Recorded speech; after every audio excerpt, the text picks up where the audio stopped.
Assalamualaikum warahmatullahi wabarakatuh. Pada kesempatan kali ini, perkenankan kami dari kelompok 7, kelas 4D Perbankan Syariah untuk memaparkan hasil diskusi kelompok kami mengenai pembiayaan mudharabah. Sebelumnya, perkenalkan anggota kelompok kami. Yang pertama ada Denny Andika dengan NIM 110, yang kedua ada Arizal Kurniawan Yasin dengan NIM 123, dan yang terakhir ada Lili Setiawati dengan NIM 131. Pengertian mudharabah. Secara etimologi, mudharabah berasal dari kata dab, di mana dalam bahasa Arab kata ini memiliki banyak makna. Di antaranya memukul, berdetak, mengalir, bergabung, mencampur, dan sebagainya. Sedangkan secara terminologis, mudharabah diartikan oleh para ulama mazhab.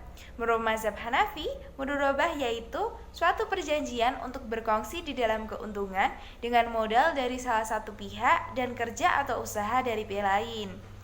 Menurut mazhab Maliki, mudharabah didefinisikan sebagai penyerahan uang di muka oleh pemilik modal dengan jumlah uang yang ditentukan kepada seseorang yang akan menjalankan usaha dengan uang tersebut dan imbalan sebagian dari keuntungannya. Menurut mazhab Syafi'i, mudharabah didefinisikan bahwa pemilik modal menyerahkan sejumlah uang kepada pengusaha untuk dijalankan dalam suatu usaha dengan keuntungan menjadi milik bersama antara keduanya.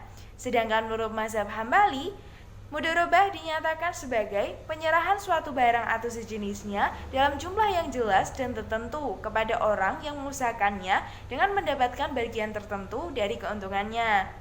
Atau secara singkat, mudharabah adalah akad antara pemilik modal dengan pengelola yang bertujuan untuk memperoleh pendapatan atau keuntungan.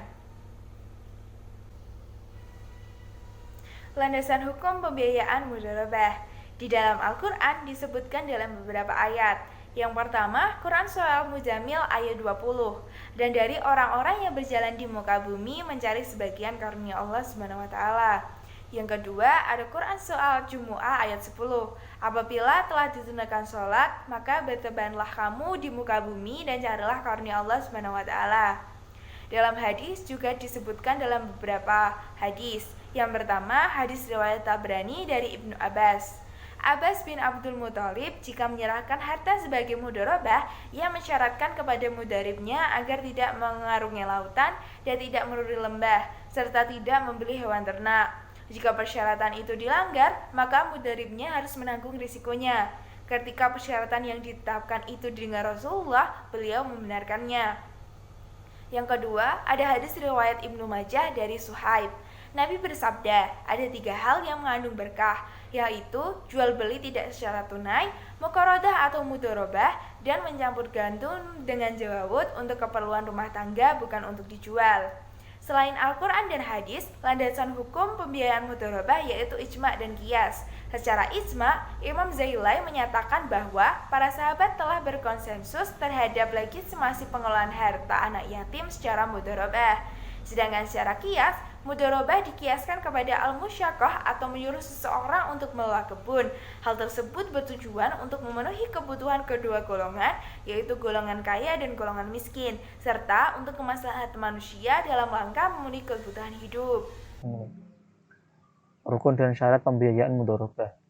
Sebagaimana dalam akad syariat Islam, akad mudharabah menjadi sah, maka harus memenuhi rukun dan syarat mudharabah. Menurut jumhur ulama, rukun dalam mudharabah itu ada 3, yaitu 2 orang yang melakukan akad, modal, dan singgot atau ijab kabul. Namun menurut ulama Syafi'iyah lebih memperinci lagi menjadi 6, yaitu 1. Pemilik modal atau sahibul mal, 2. Pelaksanaan usaha, mudharib ataupun pengusaha, nomor 3. Akad dari kedua belah pihak, yang keempat objek mudharabah, yang 5 usaha, pekerjaan atau pengelolaan modal, dan nomor 6 adalah nisbah atau keuntungan. Kemudian syarat pembiayaan mudharabah. Adapun syarat-syarat mudharabah sesuai dengan yang dikemukakan oleh jumhur ulama ada 3, yaitu 1. Yang terkait dengan orang-orang yang melakukan akad, harus orang-orang yang mengerti hukum. 2. Terkait dengan modal, disyaratkan berbentuk uang, jelas jumlahnya, tunai, diserahkan sepenuhnya kepada pedagang atau pengelola modal. Yang ketiga, yang terkait dengan keuntungan. Disyaratkan bahwa pembagian keuntungan harus jelas. Jenis-jenis mudharabah. Mudharabah diklasifikasikan ke dalam 3 jenis, yaitu mudharabah mutlaqah, mudharabah muqayyadah, dan mudharabah mustarakah. Mudharabah mutlaqah adalah mudharabah di mana pemilik dananya memberikan kebebasan kepada pengelola dana dalam pengelolaan investasinya. Dan mudharabah ini disebut juga investasi tidak terkait atau investasi tidak terikat. Yang kedua, mudharabah muqayyadah adalah mudharabah di mana pemilik dana memberikan batasan kepada pengelola dana, antara lain mengenai dana, lokasi, cara, atau objek investasi atau sektor usaha. Yang ketiga, mudharabah mustarakah. Mudharabah mustarakah adalah mudharabah di mana pengelola dana menyerahkan modal atau dananya dalam kerja sama investasi. Selanjutnya yaitu prinsip pembagian hasil mudharabah. Dalam mudharabah, istilah profit and loss sharing itu tidak tepat untuk digunakan karena hanya keuntungan saja yang dibagi, kerugiannya tidak termasuk. Pembagian hasil usaha mudharabah dapat dilakukan berdasarkan pengakuan penghasilan usaha mudharabah. Dalam praktik, dapat diketahui berdasarkan laporan bagi hasil atas realisasi penghasilan hasil usaha.